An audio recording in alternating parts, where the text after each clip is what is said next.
Class, welcome back. We're on culture, part two. We're talking about the 5 elements of every culture, and those elements are in every culture. So we're on element number 3. We've already looked at symbols and language. Now, element number 3 is values. Values are broad guidelines for social living. They support our beliefs. Beliefs are specific statements that people hold to be true. They're matters considered to be true or false. And so values also support our culturally defined standards of what is good or bad, desirable, undesirable, ugly or beautiful, and so on. So those are values. What is good or bad? The standards we use to evaluate whether someone or something is good or bad, desirable or undesirable. Now, some values are absolute values. Others are relative values. Absolute values are ones that you would never change under any circumstances. So let's say that you have the absolute value that you value human life. You would never kill anyone for any reason. But let's say that someone breaks into your house, they kill your father, and now looks like they're going to kill your mother and your sister or your brother, and then they'll come after you. So you might have in your hand a 9mm or something, and what would you do? Would you strike back at them or not? So maybe those are relative values, not absolute. But there are some people who have absolute values. Relative values we just described. I would do this in a certain situation, but not in another situation. So that is situational ethics. And then Robin Williams, this is a sociologist, not the movie star. Robin Williams, a sociologist, in 1970, he came up with American values, a list of 10 values central to American life. He talked about equal opportunity. So really, when you get down to it, Americans do not believe in equality. We do believe in equality of human worth. No one is worth more than another as a human being. But really, we all recognize that some people are more talented in some areas. Some people are better at sports. Some people are better, it seems, at academics, although you can make up your mind to do well by much study and so on. You can do well in any of these areas. You can do better at sports. Michael Jordan, no disputing, he was possibly the best basketball player of all time that we know of. Some people are saying LeBron or somebody else. But Michael Jordan, when he was a child, he started shooting baskets 8 hours a day, every day of his life. I think he went to church and did some other things, went to school, of course. But otherwise, he spent 8 hours a day, every day, no matter what, shooting baskets, and it paid off in the long run. So we believe in equal opportunity, that you should have an equal opportunity to get an education, an equal opportunity to apply for the job, but you may not get the job, and so on. So equal opportunity instead of equality. We believe in achievement and success. Americans actually aspire to achieve and do things and be successful. Also, material comfort. We like lazy boy chairs and material comfort of all kinds in our automobiles. My wife has a seat heated car. The seats are heated and air conditioned in her car, front and back seats. It's amazing. But we do like that in the cold weather and the hot weather. And then activity and work. Americans are always busy. We value activity and work. And so my grandparents always hated for me to be laying on the floor reading comic books. And they would always say that I should be out chopping the weeds or something like that. And Americans value practicality and efficiency. We really do value things of that nature. Everything should be new and improved, you know. Also, progress. We value the latest, cars. We always think that there should be, the economy should be better next year than it was last year. All these sorts of things. Medical science should be improving, and so on. Americans tend to value science, although we rank about 19th out of the top 27 countries on test scores in science and math. We do value it. More people from the United States do win the Nobel Prize in physics and chemistry and medicine and so on than any other country. However, if you look at those people who won, many times they were immigrants from other countries who won those prizes for the United States. And then we have belief in democracy and free enterprise. Not democracy, pure democracy. We'll look at that, but we do believe in free enterprise and that you should have the right to start a business and invest in it and do well in your business if you can.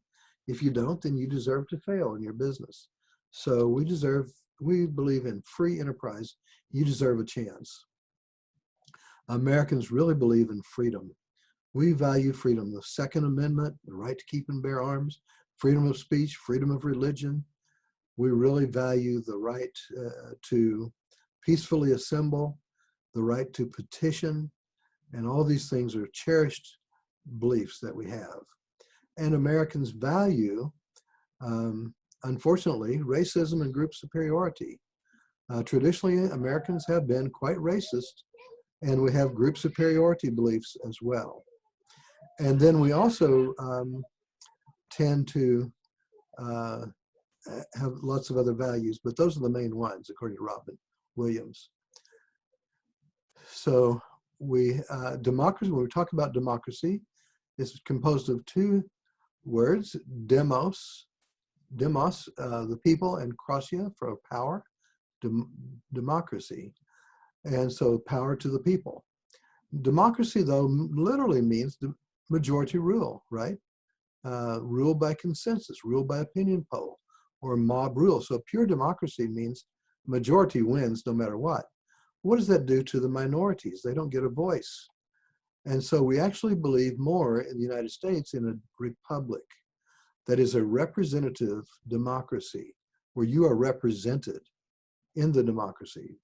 So if you are from a minority group, you can elect representatives from your group to represent you, and they'll have a voice in the government. Oligarchy is ruled by a few. And so we'll talk about this. I think we talked about this in other places, but oligarchy is one of the few rules, the iron law of oligarchy, that we have in sociology. Ruled by a few, no matter how democratic you start out, your group will always result in a few people running things. And that's just the way it is. Then a plutocracy means you have rule by the wealthy. And that really, many groups resort to this. And by the end of the day, it's ruled by the wealthy. The wealthy people have a greater voice. Some churches, the people who pay the most money in tithes and offerings, sometimes the pastors and the elders give them a bigger say in what goes on. And then a monarchy. A monarchy is ruled by a king or queen, an emperor or something like that. So it's inherited from one generation to the next. And so that is a monarchy. There's also a fascism, a dictator exalting nation and race above all else. And so we don't believe in dictatorships or fascism. Fascism is really a left-wing concept. Do you have freedom in left-wing governments, socialist governments? No. You have more freedom in right-wing countries.